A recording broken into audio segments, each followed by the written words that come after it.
I would much rather them have coached me to be happy, because you can be a teacher not making much. And I love, not to knock teachers, like teachers are amazing. Right. They run, they're growing America. Can't pay me enough. Yeah. Yeah, you can't pay me enough to be a teacher, Yeah. but they don't get paid a ton. Yeah. But they love what they do. Because it's fulfilling. Right.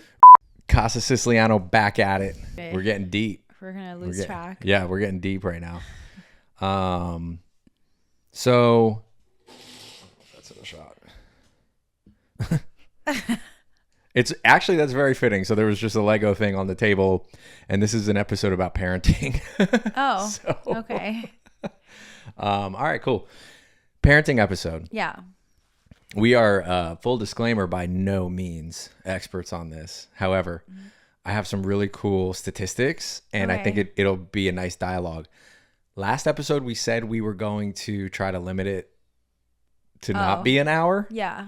Well, we were an hour again. Yeah. So this time I'm really going to try speed round. Okay. All right, cool. So a couple things. Parenting stress is up right now. Surgeon General's advisory, 33% of parents reported high stress in the past month, this month, like the current month, versus 20% of other adults, and like other adults that aren't parents. Yeah. And 48% of parents said that their stress is so overwhelming on most days versus your standard 26% of other adults. So parenting stress is up right now. Yeah. So we'll touch on that. Kids' digital lives, right? I think as AI and, the technology advances, yeah. These devices are becoming, like, they're calling it engagement magnets, which makes sense. Mm-hmm. So there's a group, Common Sense, and they found that children 8 and under average about 2.5 hours of screen time per day. Okay. 40% of them have a tablet by the age of 2. Nearly 1 in 4 have a personal cell phone by the age of 8. For teens, Common Sense reports 8 hours and 39 minutes of entertainment screen time daily. That's crazy. 8 hours. Yeah. Okay. Teen mental health. That's also a big conversation. We don't have teens yet, but we will, of course. The CDC says that in 2023, 4 in 10 high school students felt persistently sad or hopeless. 2 in 10 seriously considered suicide, and nearly 1 in 10 attempted suicide. Wow. 10% of all teenagers attempted suicide. That's crazy. Yeah. And then money is an issue. The U.S. Department of Labor says families spend 8.9% to 16% of median income on full daycare for one child, with annual prices ranging from $6,552 to $15,600. That's crazy. And that's crazy. So we went through that too. Mm-hmm. So let me start with this. I'm going to ask you this. Okay. Do you think parents today actually have it harder than our parents did? Yes and no. It's weird. It's like, I feel like when I was little, I did a lot of outdoor playing. I rode my bike. I played outside. I was like carefree. Yeah. And so I feel like because of how much knowledge is out there now compared to how much was out there before, we're just so paranoid with the kidnappings and the, like children just disappearing, or what are they up to? Like, where before it was kind of like out of sight, out of mind. Like, you didn't hear about it as much. There was still stranger danger, but like kids' locations wasn't as accessible. You know what I mean? Yeah, like it wasn't as easy to find a target and go kidnap a kid back then. Like you couldn't target someone as easily as you can now. And also, like, I just feel like it was a little bit safer back then. Mm-hmm. I don't know if that's true, or if we just didn't know about it. Like, the information wasn't as easily accessible as it is now, where it's like, oh my gosh, watch your kids. Like, this just happened, in the other state. And you're like, oh, well, if it happened there, it can happen here. And it's like, it's just more top of mind, where it's like, it feels like we have it harder because we have to constantly entertain our kids ourselves, or we don't let them go outside. Or if they do, it's like we have to be there watching them. It's like, it's just more hands-on. I feel like too with technology, I mean, that's kind of that is the differentiator from our parents parenting versus us parenting, right? That's like the primary difference between the two generations of parenting. So like, I feel like our kids are getting smarter quicker, younger. Like our kids are acquiring knowledge about things that we didn't learn about until we were in our teens, and they're learning it now. Like Olivia at like 8 years old, she knows some weird stuff because she just, you know, has access to technology. Right. And like, that's making it more difficult for us to have hard conversations with an 8-year-old, whereas like that conversation would have been had with a 14-year-old. Right. Back when our parents were parenting us. So like, I think technology is just kind of the common denominator on like, you know, parenting being hard today and why it's harder than when our parents were parenting. So yeah, I mean, that's crazy. No, like, what age do you think a kid should have a phone? I don't know. I feel when do you think we should get Olivia a phone? I feel like when she gets into probably like middle school, and I feel like that because that's like age 13 to 14.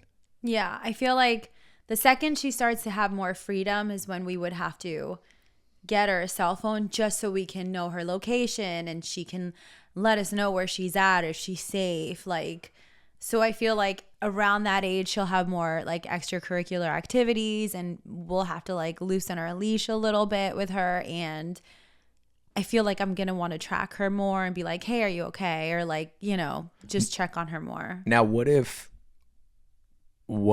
because I'm not in that range. I think she should have one now. And I was even thinking about talking to you about it. And I think she should have one now because the parental controls are pretty solid. I think we can block what she can and can't view. Because for one, like the other morning, you were still asleep and I was doing my sauna cold plunge routine. And as I was walking out, like she was having a conversation with Alexa and she was asking Alexa a question and then going deeper on that question and then challenging Alexa on, you know, the why. And I was like, man, that's really cool because technology, as long as it's something that is safe, right? I feel like she is a sponge right now and she's learning so much so quickly. I don't know. I feel like I would get her one now. What do you think after me saying that? I feel like she has her laptop. She can Google things and read. Isn't it like having the laptop kind of the same as having the phone? No. The only difference is you can call on a phone. Right. And that I feel like she'll just always like, instead of playing with her brother or instead of playing with her imagination, it'll almost like she'll grow up a little faster. I don't want that. Like there's so many girls out there that I have seen that are just aging out so quickly because they're maturing and they want to be big kids and they want to do all the things that, you know, the bigger kids are doing. And well, that's so cool that you're saying that because my next question was, do screens help parents survive or are they quietly hurting childhood? Yeah, I feel like they do both, but one leads to the other. So like I'm okay with toughing it out a little bit longer and like playing referee a little bit more so that she can maintain her like innocence for like a little bit more. Like I know that they say around, I think it's age 9, children stop playing with their imaginations, and that makes me so sad to think about. And I'm hoping that since she has her younger brother, like that'll be like a little bit longer. But she plays with her Barbie still, and I know there's a lot of girls that don't, even at age 8. Like I'm so happy that we disagree on something on this podcast finally. I disagree. I think that I like her when she's having screen time, but I agree that like I still want her. I'd rather her be a kid and do physical activities outside. You didn't say that now, but like I've heard you say that before. Yeah. Like I agree with that for sure. Like I want her to be a kid and I want her to be active. I don't want her to be a loaf. Right. On the couch. But I do like the screens because for me, that's where we are in this world right now. Like technology is ruling everything. And I feel like the people that are going against the grain and there's friction, they're going to get left behind if they're not accustomed to being attached to a device. Like look at, and I'll reference AI right now. Oh my gosh. Like, Dustin, for our other business partner, like he's such a boomer. He sent an email out to us today, and it was like why we need to adopt AI now, or risk getting left behind. Right. And so the article, it was a long article. He's like, hey, it's a long read, but it's worth it. So I prompted my ChatGPT and I said, hey, me, give me the highlights of this article in an outline and read them to me because I'm driving right now. So my AI spit that out. So I took a screenshot of that. I emailed the entire company back that he sent this memo to. I said, hey, everyone, if you don't have time to read this long memo, go ahead and plug in this prompt and it'll give you the highlights, the cliff notes that pertain to you.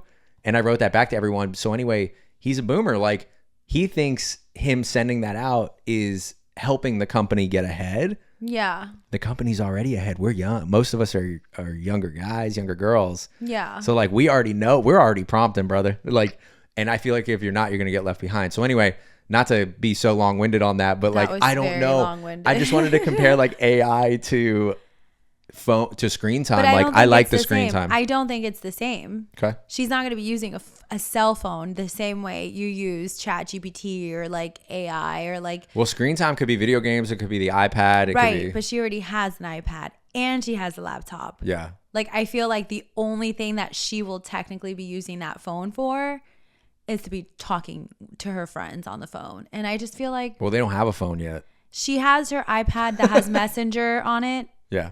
So like if she wants to chat, she can talk there. I would be open to getting her like a smartwatch just because I want to have access to her and she can text on there. And I feel like using her mind a little bit more to like write things out and read things back rather than just, hey, what are you doing? Oh, where are you at? All right, cool. I feel like that's more mentally like stimulating. Okay. Well, we'll agree Not to get her disagree. phone. So we're Yeah. not going to get her phone. No. Okay. Maybe you'll meet me halfway in like 2 years instead of 13. No, yeah. I feel like, I don't know, we'll cross that bridge, but like I don't want her to be too young. Like maybe at like 10, 11, just depends. Okay. I feel you. Let me move on from that. Okay. What matters more? I love this question, by the way. And it's not because I wrote it. What matters more, raising a successful kid or a secure kid? I feel like if you're secure, you're going to be successful. Like, I feel like. Stole my answer. I feel like if you're successful and you hate like the direction, like you could be guided to want to, like your parents might want you to be a doctor and you're on that track and you're going to be a doctor because your parents want you to be a doctor and that's what you become. And then you could just like hate your job and hate your career and like you're successful, but you're like miserable. And I feel like if you just raise a secure child, they're going to pick their own path, but they're going to be so, mentally like involved in it that they're going to be happy in life. And I feel like they're going to be successful because they're going to chase a career they love and they're going to love what they do and they're just going to be happier overall. Yeah, I'm convinced that like being happy is becoming more rare. Like with technology, like, you turning off your Instagram and like that's society right now, right? That's the culture right now is the click culture and the selfie culture and being obsessed with me and like nobody's ever going to be happy with themselves and because we're always comparing ourselves and like I'm like wholeheartedly focusing on them being happy because like my parents pushed me to be an attorney, like that. Right. I was miserable, dude. Like I got to the point where I said I don't want to do this. After you were already like on the path. I was on the path. Like I was already there. I mean, applying to law school. Like that's where we were at. Yeah. But I would much rather them have coached me to be happy because you could be a teacher not making much. And I love not to knock teachers. Like teachers are amazing. Right. They run, they're growing America. I know. Yeah. You can't pay me enough to be a teacher. But they don't get paid a ton. Yeah. But they love what they do. Because it's fulfilling. Right. Right. And just being happy and like being happy with the fulfillment and just waking up in the morning and being happy, I think is so important. Right. Just, have enough to cover your bills. Like we'll teach the kids about budgeting. We'll teach them how to be responsible with their money. Yeah. And how to be happy in life. And hopefully that happiness translates to success, like monetary success. But at the end of the day, if they are happy, I don't think money makes you happy at that point. Right? Yeah. Like you're not focused on the money making you happy because you're happy waking up in the morning. Yeah. It's funny because I asked Olivia, I'm like, what do you want to like be when you grow up? She's like, I want to be like you. I want to be a mom. And just, I was like, well. Well, that's cool. Oh, like, all right. We gotta. Well, that's cool, but she needs to be happier than you. No, I'm kidding. No, I was like, it's a lot of work, Yeah. Oh, 100%. Yeah, like she doesn't get that. Right. Yet. She doesn't get that yet. Because if she did, she'd be nicer to you. If she, She'd be nicer to us. If she did, she'd be like, all right. Yeah. What am I gonna study in school again? But I agree, being happy it trumps over monetary success. Yeah. So raising a successful kid or a happy kid, I think we both agree that a happy kid is a successful kid. Yes. Right? Like yeah. a happy grown-up is a successful Because at the grown-up. end, you want your child to be happy. Yeah, and I hate to say how cliche that is, but like even us, like we're not wealthy by any means, but like the more money we make, it's like it's not bringing the happiness, right? The happiness is coming from, man, and I'm going through it right now. We've talked about it on like episode 1. Like I'm going through it right now. I'm trying to find the happiness, whether it's through routine, like cutting out the alcohol, eating healthy. I'm trying to find purpose and happiness. So yeah. Anyway, that's why I want it so bad for her. Is it terminal C? Because you like to travel. Yeah. Humans weren't meant to fly. I don't have wings. Yeah, but we have airplanes. Unless I'm drinking Red Bull.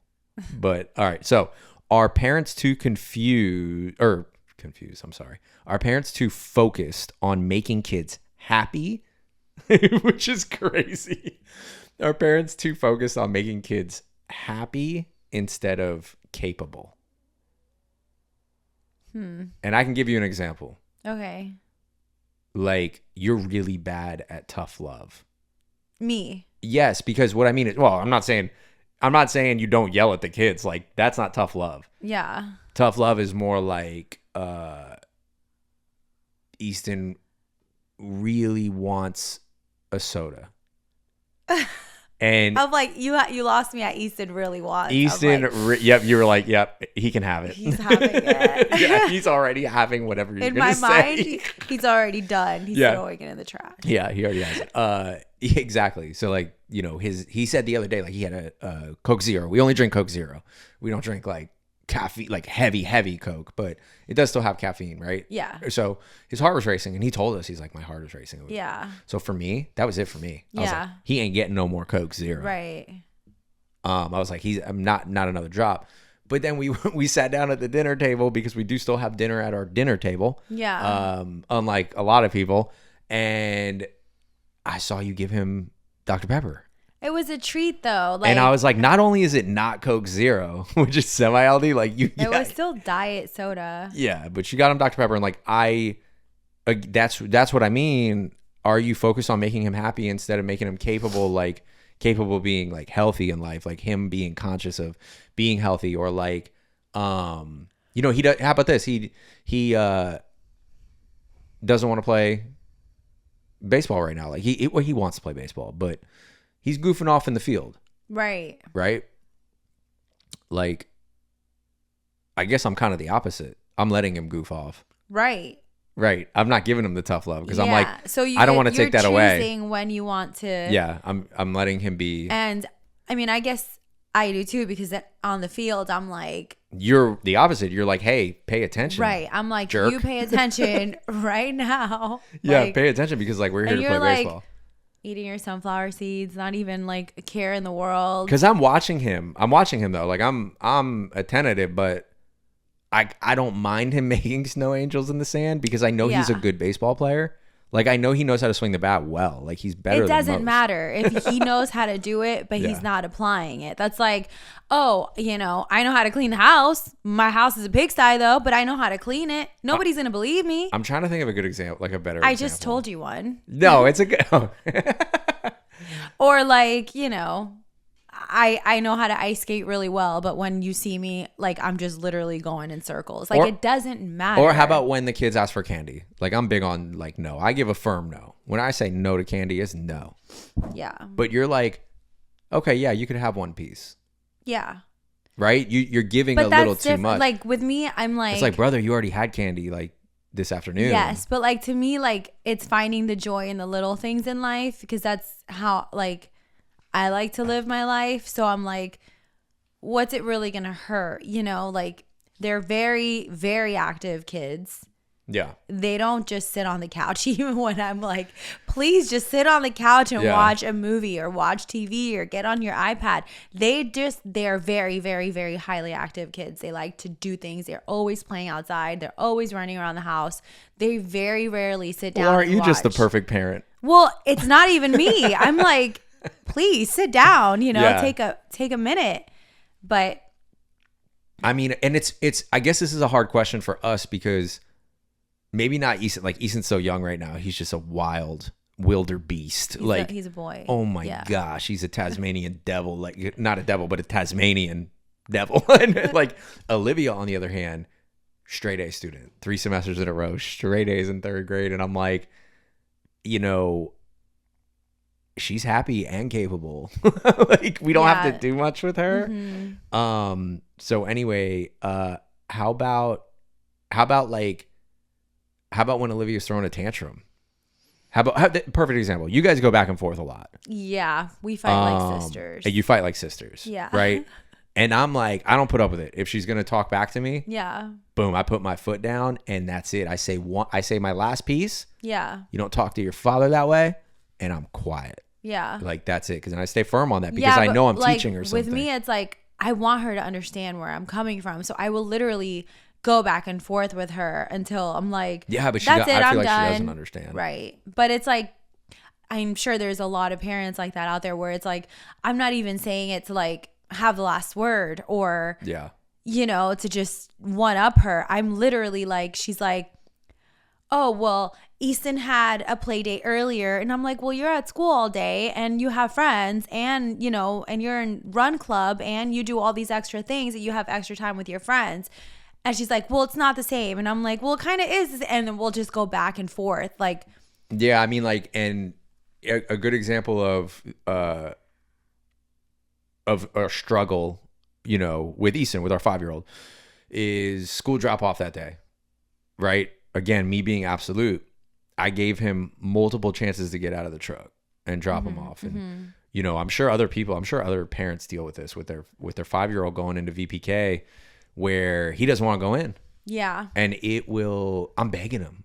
Like sometimes prior, I was at the point where I was begging him. Like I was like crying. Come on, man. I'm like the door's open. Yeah. And I'm peeking my head and I'm like, come on, man, don't do this right now to me. Please, I'm begging you. Like I've literally said that to my 5-year-old before. I'm like, there's a long line of cars, buddy. Like we gotta go right now. Trying to be firm. Yeah. And he just doesn't listen. He's not having it. So like that one day I put my foot down and we're getting better at this. And I think that's helping him become more capable and become a better person, understanding that there are boundaries. And I was like, you know what? We're going to go home. You're not going to school today. Yeah. And I closed the truck door and I drove him home. You got him out of the truck and that was it. He didn't go to school that day. Right. But that was a consequence. Like he didn't go to school, but he was in his room all day. Yeah, exactly. And he did stay in his room all day. That was, so yeah, and he was punished for it, and just, I think drawing the hard line is hard because we want our kids to be happy and we want to be their friends. Yeah. And that's the problem is like we can't be their friends, and we read every book out there and like it says you can't be their friend, and we know that, but it's so difficult. It's hard. But like I think in those situations, it's like drawing the line and saying I'm not your friend it's so critical, and we are getting better at it. But you do still bicker with Olivia like she's your sister. But anyway. Yeah, it's hard because like you want to like explain to them why you're doing what you're doing, but then you lose their respect because it's like well, you have to listen to me because I said so, period. And that's where I'm bad at. Like, I'm bad at just being like drawing that line and like, I don't have to explain myself to you because I always do. What do you think is worse? Absent parents, like parents that are not there or were never there, or distracted parents?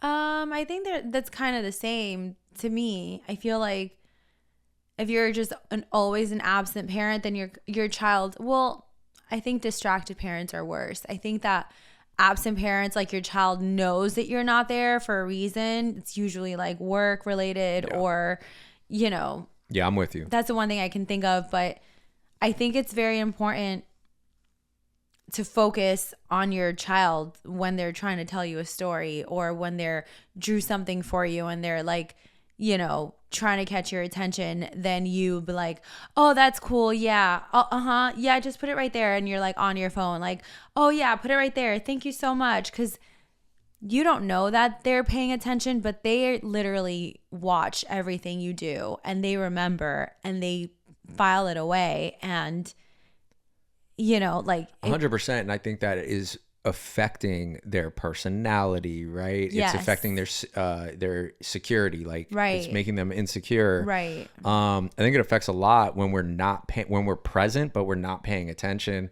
Right. And me and you are pretty good at, I mean, I'm terrible at being distracted, but I'm pretty good at understanding when I'm distracted and saying, okay, I've neglected the kids for X amount of hours today.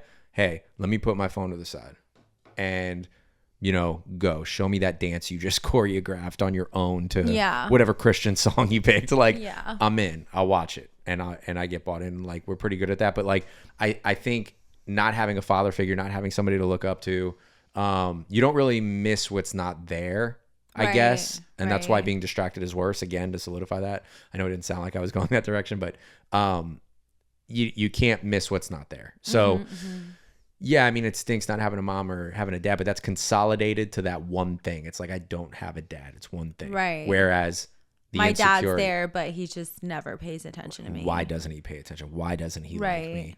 Right. Am I doing something wrong? Right. Maybe I'm not funny enough. Maybe I'm not creative enough. Maybe I'm not tall enough. Maybe I'm not good at sports. Like, literally, that's what goes through these kids' heads. So, yeah, I'm with you. Distracted. 100%. Cool. Is prioritizing your marriage one of the best things you could do for your kids? Yes.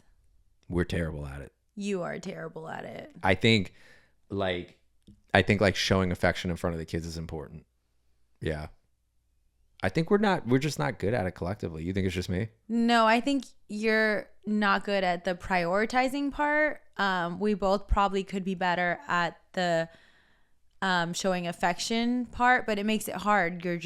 I forgot what I was listening to, and I wish I knew because I like to give the source for people to go research themselves. But like it said, it is almost impossible to be good at all three. Like your marriage, your family, like your kids, and your business. I'm sorry. It was family / marriage, kids. That's all in one bucket. Income, business, and all that, and then your personal, like your hobbies and things that you like to do personally. Right. You can only really have 2 out of 3. It's very hard to balance them. And when you are able to balance them, you've achieved something special. So that's where I'm at. I'm trying to do it, but unfortunately I'm well aware that marriage is taking a back seat. Lucky for me, you've been understanding thus far. Yeah. But I know I need to balance them out better. I want the kids to see what a good marriage is. I don't want them to see us arguing. Right? Like I kind of went through that. My parents argued a lot. Like it does affect you. It really does. And when you have a happy role model, right? A set of role models and they're happy together, what else, how could you model anything different? Right. That's what I want. Like I want them to grow up and be in happy, like successful marriages and relationships, not like, oh, well, it's fine. This is how my parents, were. So this must be like what marriage is supposed to be like, or what marriage, I'll just put up with it or I'll deal with it. Like I want them to see us happy and to be happy. I don't want them to know anything else. Yeah. I want to round this out and go back to one of these statistics because it stuck with me ever since I said it. So the one that kind of stuck with me was the teen mental health. I was like, wow, yeah, that's crazy. So again, CDC says that in 2023, 4 in 10 high school students felt persistently sad or hopeless. Yeah. 2 in 10 seriously considered suicide. So 20%. That's scary. That's and so sad. 1 in 10 attempted the suicide. Right. So like, man, those are pretty powerful numbers. And here's my kind of theory behind it. Mm-hmm. Again, me culture. Right. Technology has turned us into a pretty narcissistic race of humans on this earth, and really it makes it easy to compare ourselves and try to keep up, and we become exhausted with keeping up. And the depression hits us, this generation, as adults, and I'm like, that has to be hard on the kids. And collectively what we talked about was, what's better, absent parents or distracted parents, right? Yeah. Why do we even have to ask that question right now? Like, there's a reason we're asking that question. It's because I think parents are becoming more distracted, and that is why that crazy statistic of 2 in 10 teens seriously considered suicide and 1 in 10 attempted it. Like, it's us. It's our generation as parents that is causing this. And then I'll say one more thing about it, because maybe it's not. Maybe they're saying that, the autism rates are up, right? And the food that we're eating is causing weird things mentally. And, maybe it is science that's causing the depression and the feeling of hopelessness that these teens have. I don't know. What do you think about both those ideas? No, I think that the distracted parents does play a part in the teenagers, depression, because it's like you're so distracted with work or with your own, me, like, and sometimes it can distract you from your kids. I've been there. I've done that, like you doom scroll for like hours, or like, and your children are home from school and you should be like, how is school, more involved in their lives. And if you were, or even had like, time together, that's something they would look forward to, where it's like, I know it's hard to, like your emotional mental load is hard enough as an adult. I can't even imagine like living in this life, like with everything that there is on social media. Like, you will see your group of friends hanging out after school without you. You will see your ex, going out and whoever they're with, like, wow, she's so much prettier than me. Wow, like her outfits. It's front and center. It's like at the center of everything. It's like so accessible. You can't run from it. Right. It's not like, oh, well, I saw her at the mall. She was cute, but I don't think she's probably not like that cute all the time. Where it's like, oh my gosh, she's like drop dead. Where it's like, I just feel like there's so many more reasons to be depressed, and none of them have to do with you. It's like everything that's surrounding you, but it's like those are things that have always been there. They just weren't as easily accessible, and it's like makes me so sad, because I can understand why and where the depression is coming from. And it's like, I mean, what we just have to like be so much more present and supportive without being asked, because it's like you never know what someone's going through, and that's what makes it super hard, because it's like we've all been there, like, Yeah. Do you think family dinner matters anymore? Or like, do you think it's just kind of one of those like romanticized ideas that people talk about, like that they love pretending they do? No, I love family dinners. Like, even when it's like when we have people over and I'm always like, oh, can we eat at the dinner table? And you're like, no, just let people eat wherever they want, like let them just grab their food and chill out. I'm like, but I want to eat at the dinner table. Yes, but I believe in family dinner. Like Yeah. I try to be a good host and allow our Right. guests to be comfortable. Right. And I feel like kind of sitting at a stuffy table for guests isn't always the funnest. They kind of want, I'd rather them roam free and be in the living room and watch TV. But with the kids, Yeah.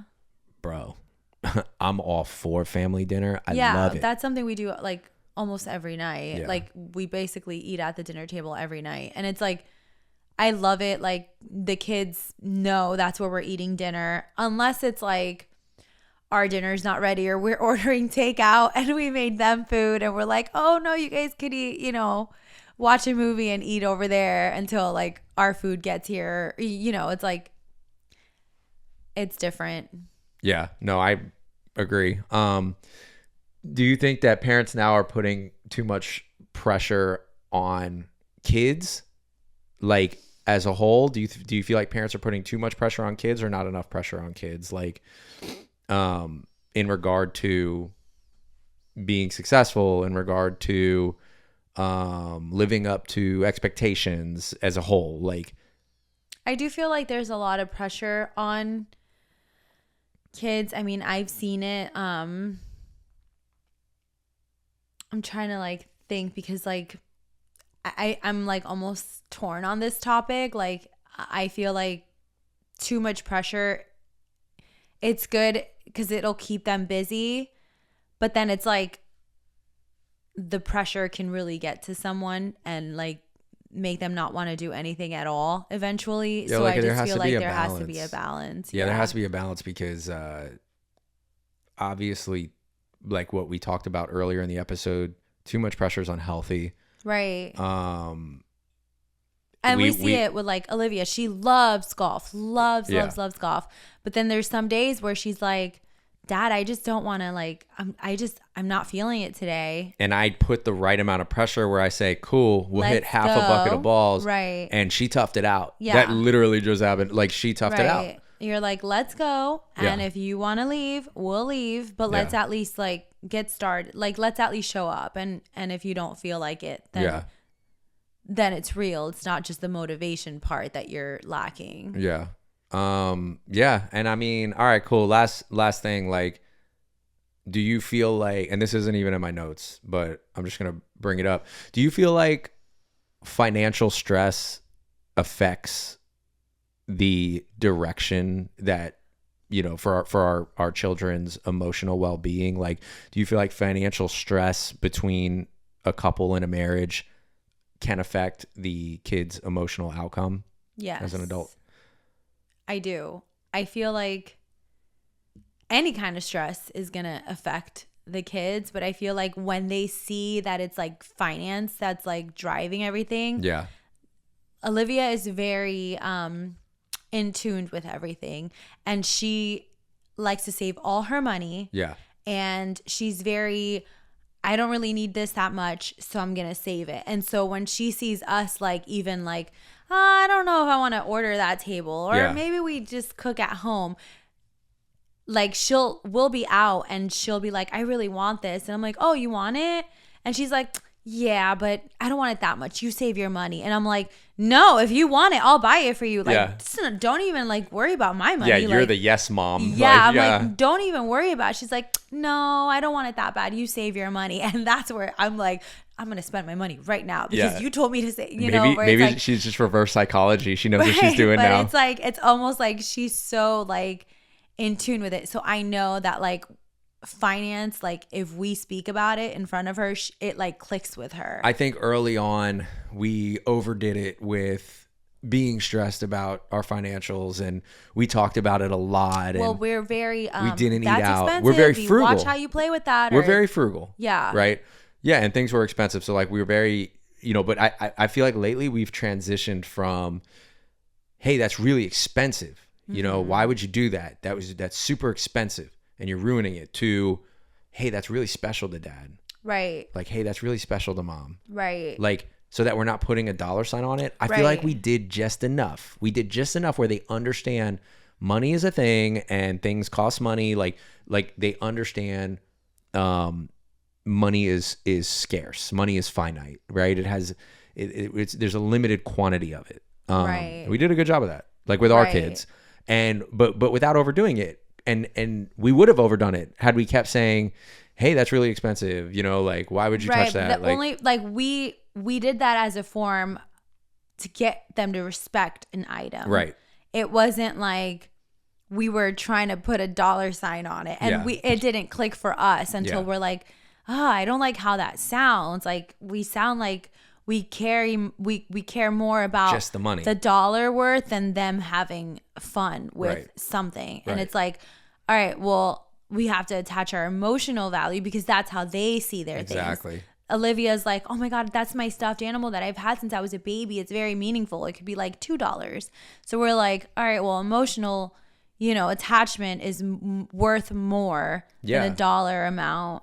But I'm proud of her because she just, so far she understands, like, she's saving up her money. Like, she has $250 or whatever it is. And it's impressive. And she knows, like, we taught her little things. Like, when you go to the store, or I taught her this, you were the total, you took her to the store a couple of times and she had $20 and you were like, you have $20, spend the whole $20. And when I heard that was going down, I said, whoa. Oh, I thought you were going to be like, you have $20, but if you want something, I'll pay the difference. No, it was like, yeah, right. You would do that. You have $20, but if it's 30, I'll chip in 10. You're right. You took it to the next level. But like me, I said, you have $20. Why don't you spend 10 of it and keep 10? Or you have $20. Why don't you spend 15 and keep 5? Right. And then when you keep meeting your threshold, you'll spend, the next round of cash. But always try to keep some aside. Mm-hmm. So that stuck.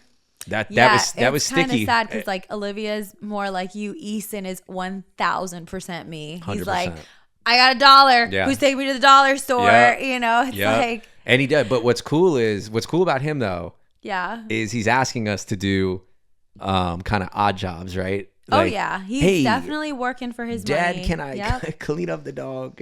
Man. Yeah, for sure. Give him $1. Like, Dad, can I use the net and get the leaves out of the pool? Yes. Yeah, cool. Give him $1. But the only downside is he says, "Cool, I got my $1, Mom. Take me to the store. I'm ready to go." Yeah. Anyway, super simple episode. To go over parenting and kind of what we're doing right, what we're doing wrong. Yeah. I mean, how do you feel? You feel like we added any sort of value? I mean, a little bit. I just feel like a lot of people probably can relate. Absolutely. And it's just good to know, like, check in on your kids, and we all need to be a little bit better at that. Yeah, being present. A lot better. Being present. Yeah. It's so hard to be detached today. And especially when you always have access to your phone. It's almost like, oh, I have to check this email. I have to check this email. I have to check this, or that. And it's like, there has to be like a time where you just clock out, even though you have it with you all the time. Next episode, we should do on marriage because we said there was a gap, but I think you should prep the episode. Oh, no, I don't want to do that. Yeah, like you prep. Like, I'm obviously not an expert, but I think we need to have an episode on it. Maybe you prep the episode and you put me in the hot seat. I don't know. All right. Anyway, I'm Mike. And Ari. And thanks for tuning in to Casa Siciliano. We will catch up with y'all next week. Peace. See you then.